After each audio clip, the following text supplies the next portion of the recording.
Hello and a big warm welcome to you. My name is Marion Rose, PhD, and today I have Aletha Solter, also PhD. She is the founder of the Aware Parenting Institute and the author of 5 books, and they have been translated into 13 languages.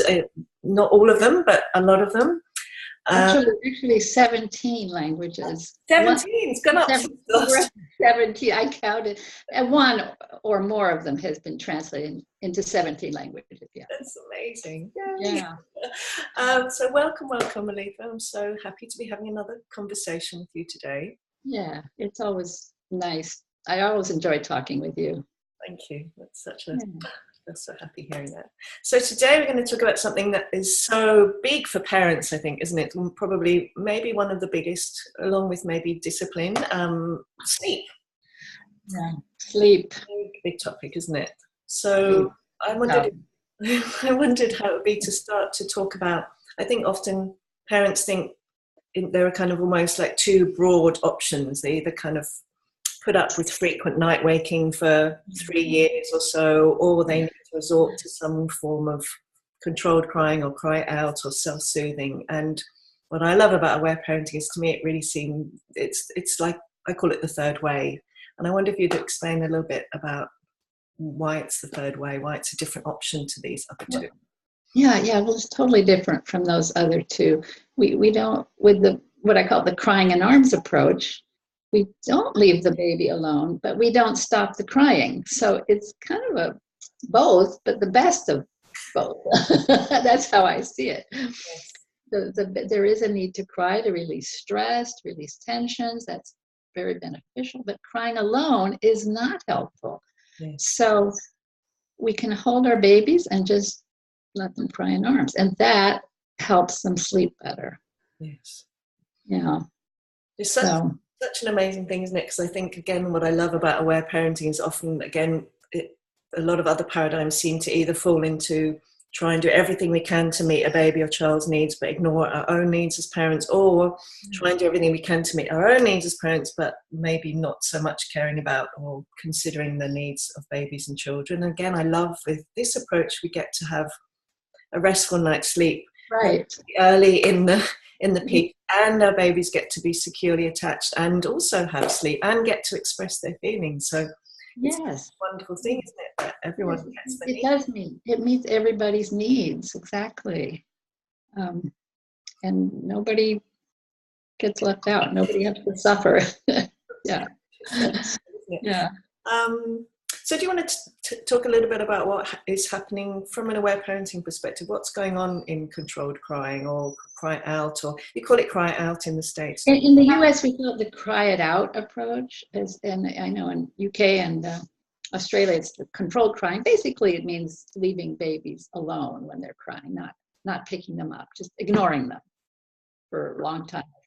2, 3 minutes, 5 minutes. There's different systems, but what I worry about, and I don't want anyone to feel guilty if they've done that. All the parents out there, if you've done this approach, please don't feel guilty. You were doing your best thinking at the time.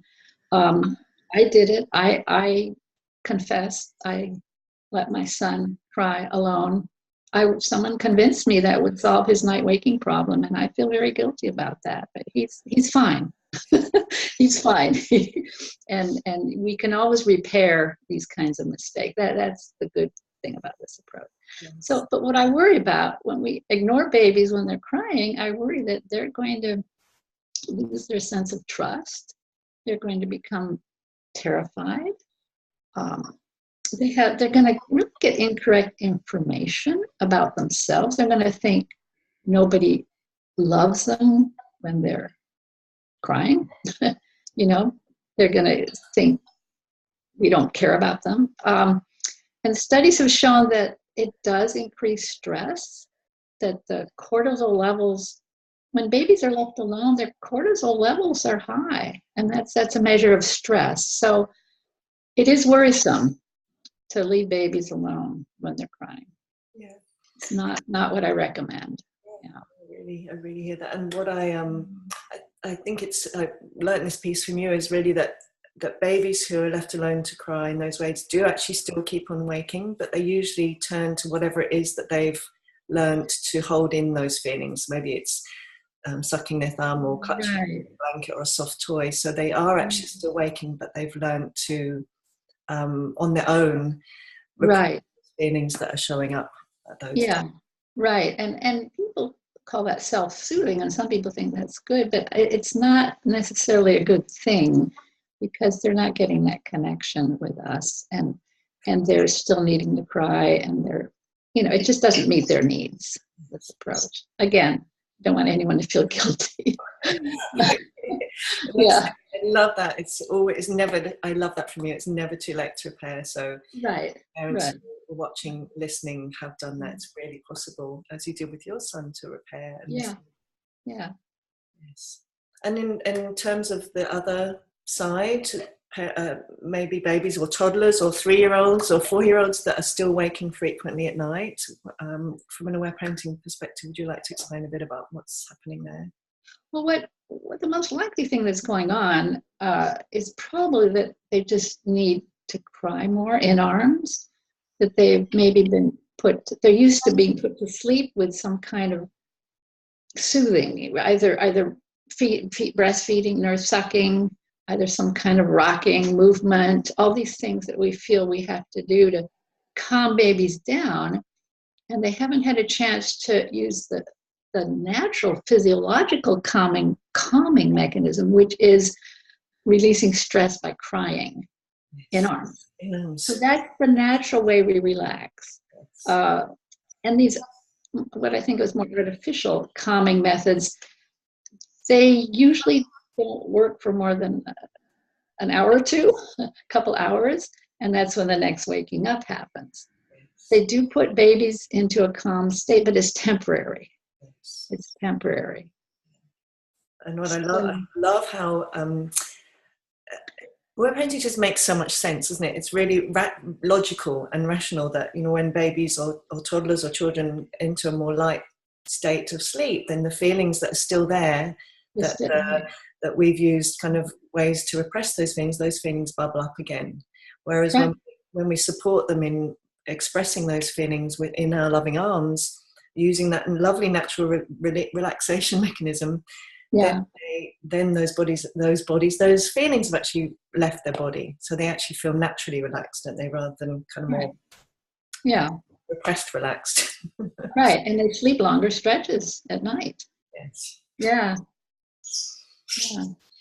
a very, very different way. Do you know what I also love about it? I also love, with aware parenting, you talk a lot about really trusting babies and children, that they know how to heal, they know how to express feelings, and I think we often think we need to do things to them, so we need to do things to them to help them calm down, but they know how to feel relaxed, they know how to laugh, they know how to cry in our loving arms, they know how to have tantrums, but we need to do things to help them feel relaxed, but they have. We tend to feel that often, forgetting that they do know how. So I think of it as letting a child fall asleep rather than putting a child to sleep. It's a slightly different way of saying it, which helps explain this approach. Yeah, it's often interesting with the terminology we have around sleep. I know in England they talk a lot about putting a child down to sleep. There's a lot of interesting words that get used, isn't it? Yeah. What did we have as another question? Do you want to say a little bit about co-sleeping and children having closeness when they're falling asleep? Yeah, well, that's a huge need, and I think it's probably wired in biologically. We're mammals. Our children are mammals.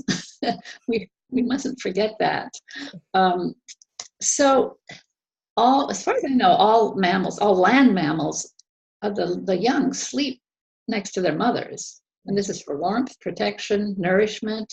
And I don't think the human species is any different from other mammals in that sense. So I do think that babies need closeness while falling asleep during the night.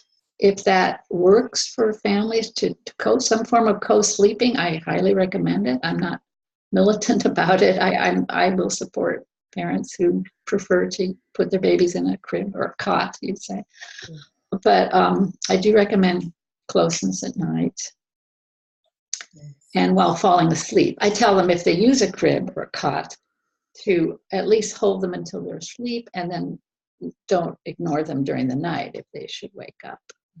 Yeah, and as you say, again, because aware parenting is about meeting everyone's needs. So if parents have really big, strong feelings or beliefs around not doing that, it's finding ways. How can everyone get their needs met? So, right. And I love the piece really from aware parenting that babies and children need 3 things, and probably adults too, but we need to feel tired, connected, and relaxed, which is the 3 pieces that we're talking about here, isn't it? Right. Tired, sleepy. Baby's not going to fall asleep if they're not sleepy, and they need to feel connected. Yeah, I like those 3 things, the way you say it. And relax, that means free of stress. Yeah. Which brings and then, carry on. Right, and then baby will fall asleep. Yeah. And as we talked about at the beginning there, we can do things to help them feel relaxed, but those tend to be more kind of sitting on the outside forms of relaxation, whereas the more we can cooperate with their natural relaxation mechanisms, right, the more that relaxation is from within. It's a true relaxation in the whole. Authentic relaxation. Pardon? Authentic, true, real relaxation that comes from having released tensions. Yes, and I'm sure we can all connect to that feeling in ourselves, can't we? That feeling when you just feel so relaxed, maybe you've had a big laugh or big cry to a friend or a partner, and that it's a whole body experience, isn't it? Like so relaxed, we just want to go to sleep. Yeah, exactly. Yeah. So I know some of these are going to be repeating what we said, but so in terms of babies getting what might be called fussy, again, I think you call that fussy in the States, or settled. It's often called the witching hour, isn't it? So what's going on there in the evenings, and what can parents do to help promote restful sleep when the babies or toddlers get fussy? Yeah, well, fussiness, and it does often come late afternoon, evening, that could be just a buildup of tensions from the day. It could be a need to cry. And when babies get sleepy later in the day, it's harder to repress emotions. So these emotions tend to start bubbling up, wanting to come out, wanting to, I think of it as bubbling up. Okay. And that's why, that could be why we see these fussy periods that you call colicky periods. So a sleepy baby who doesn't have pent-up stress will fall asleep. A sleepy baby, but who has some pent-up stress, may need to cry in arms before falling asleep. Yeah. Again, it's a very different approach, isn't it? I think a lot of behaviour, as you talk about so beautifully in the Aware Baby in particular, is people view it as symptoms of tiredness rather than it's the tiredness that's allowing those feelings to bubble up. Right. Yeah. And then people will often try to get the babies or the children to sleep really quickly because this is a symptom of tiredness rather than allow the feelings to bubble out so they can naturally fall asleep. Yeah. Right. So what about attachment play? You've got your amazing book, Attachment Play. What about, how is that helpful before bedtimes? And what's going on when children get really playful or silly right before bed? Okay. So we're talking about little older babies, toddlers, young children now. Attachment play can be very helpful at bedtime. It can help connect, that's the basic, some need for connection. If you've been away from your child all day, the child's been to school or daycare, it's a wonderful way to connect. Just anything like telling a cooperative story together, that's all part of attachment play. Activities with body contact, a back rub. But then there's the laughter play too, which can be really helpful. Let's say your child is just not wanting to get ready for bed and not wanting to brush teeth and not wanting to put pajamas on. And we can do nonsense, silly play. We can pretend that, it's time to brush your toes. Oh, I mean your teeth. So, just kind of be silly about it all, get them laughing. Yes. And that can release tensions, and it can really help and stimulate them to want to be more cooperative because they're going to be laughing and releasing anxieties, tensions, stress, whatever it is. Most of the time we don't even know what these stresses are that are getting released. It's just buildup from the day and frustrations and little upsets and anxieties. Yeah. And then there's children who are really, some children tend to get really hyperactive when they're sleepy, and that's a bit confusing. Seems to be a lot of nervous energy. It's not real genuine energy. It's just kind of nervous energy. They're wired, and they are sleepy. But again, it's emotions need to come out first. And we can help them with that by doing maybe a power reversal game, pillow fight, let them knock us down with a pillow, do games that get them to laugh. But I don't recommend active playtimes at bedtime unless the child is already acting, agitated or hyper. Yeah. Again, you have anything to add about that? Yeah, well, again, what I love about your approach is that it's really trusting the child, isn't it? If the child's being silly, like, they intrinsically know that they need some nonsense play, so we join in and being goofy. Sorry about my dog in the background, if you can hear that. Or if they're being kind of that hyper, then really seeing that they're needing power reversal games, that kind of thing. It's really trusting children, isn't it? They know what they need, and often, again, we try to kind of coerce them into being calm and cooperative. But actually, when we understand what their behaviour is telling us and we cooperate, then they can actually fall asleep. I love that. Yeah. Oh, and there's also sometimes fears come up at bedtime, especially if the child knows you're going to leave after they're asleep, if they're sleeping alone in a room, if they're old enough for that and willing to do that. But sometimes fears come up around that, knowing that we're going to be out of the room for all night or for an hour or two or whatever. So some kind of symbolic play around the fears can help with that. Just they think there's a monster under the bed. We can play with monster puppets and say, just get them to laugh a little bit and pretend to be a monster that's scared of them, or that kind of play can help children with bedtime fears. So there's a lot that we can do with play at bedtime. And you talked so beautifully and clearly in your book, Attach and Play, on all of these different things, specific games that we can play to help children in all these different situations. I often say, parents will often say, my baby or my child fights sleep. And I often say, I think it's actually just us fighting their natural relaxation mechanism. That's what's really going on. I like that. We're fighting against something. And sometimes just going with the flow, going with what the child is showing they need to do is what works.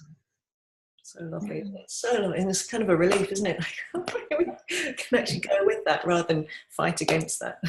And it actually they actually end up going to sleep sooner than if we keep resisting. That's what I found with my children. Yeah.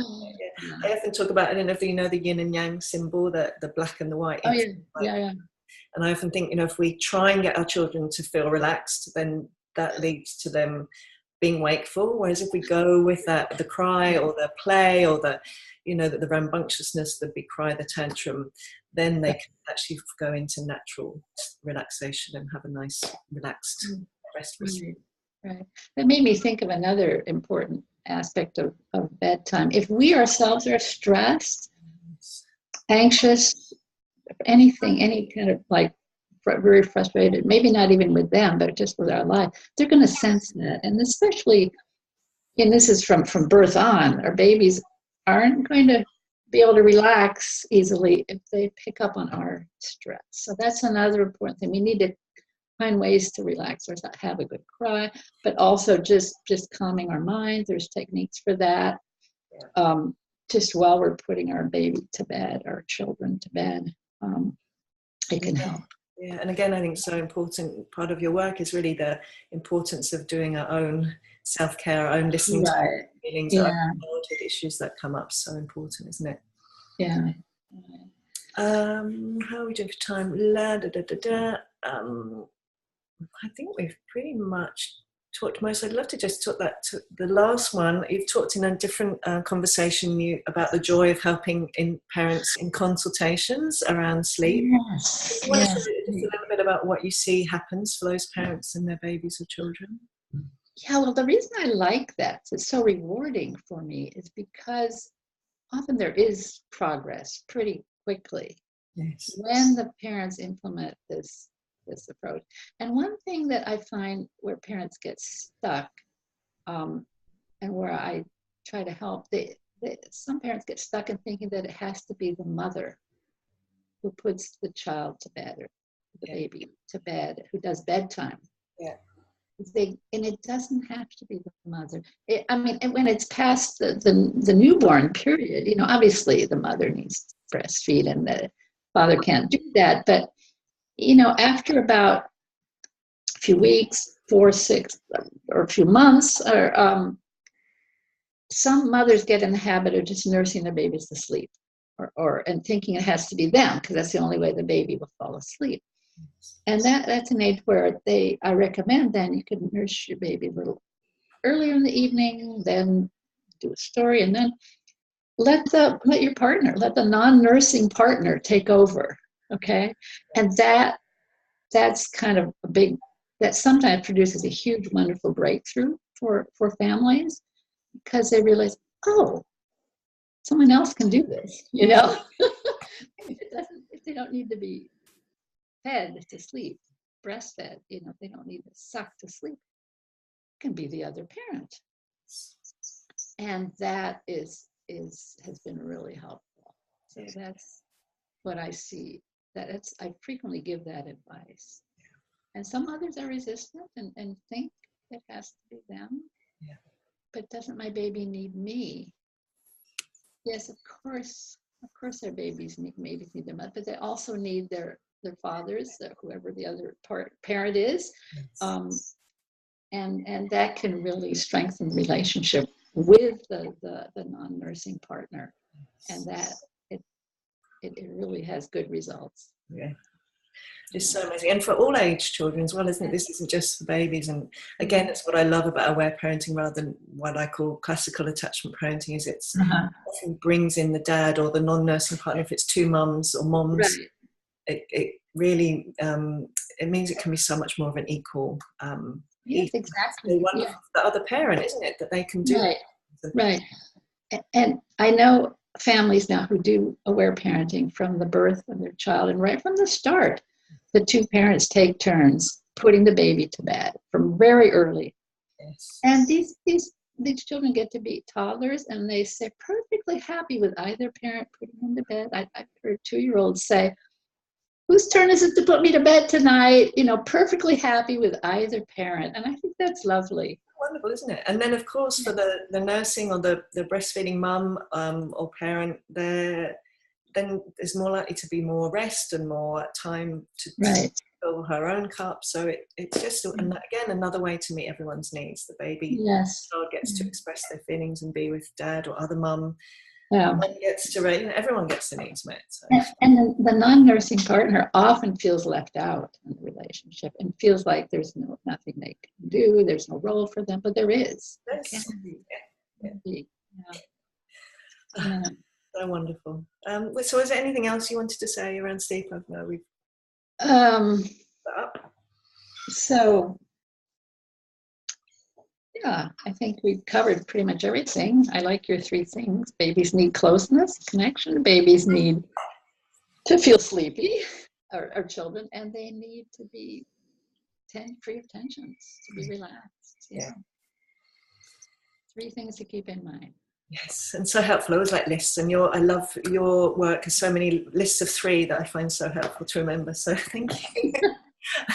So if people are new to your work, where can they find out more about what you do? My website, awareparenting.com. My 5 books. The sleep is I talk about sleep in mostly in the Aware Baby, some in Tears and Tantrums. Well, actually, in all my books, actually. But what we've been focusing on is the Aware Baby and Tears and Tantrums, and attachment play, that play aspect. Yeah. Wonderful. Thank you so much. It's so enjoyable. And if people want to find out more about my work, my website's marianrose.net. And yeah, it's so lovely to talk to you, Aletha. I so appreciate your work.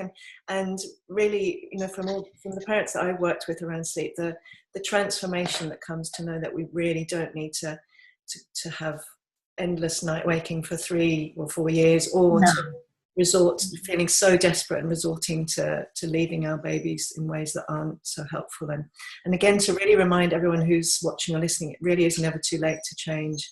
We can shift things, we can catch up on past feelings. So yeah, and repair our mistakes. we can. Yeah, It's so wonderful. Interactive repair, I think of it as. So thank you again, and I look forward to our next conversation. So do I. Bye, Aletha. Bye. I'm going to stop recording.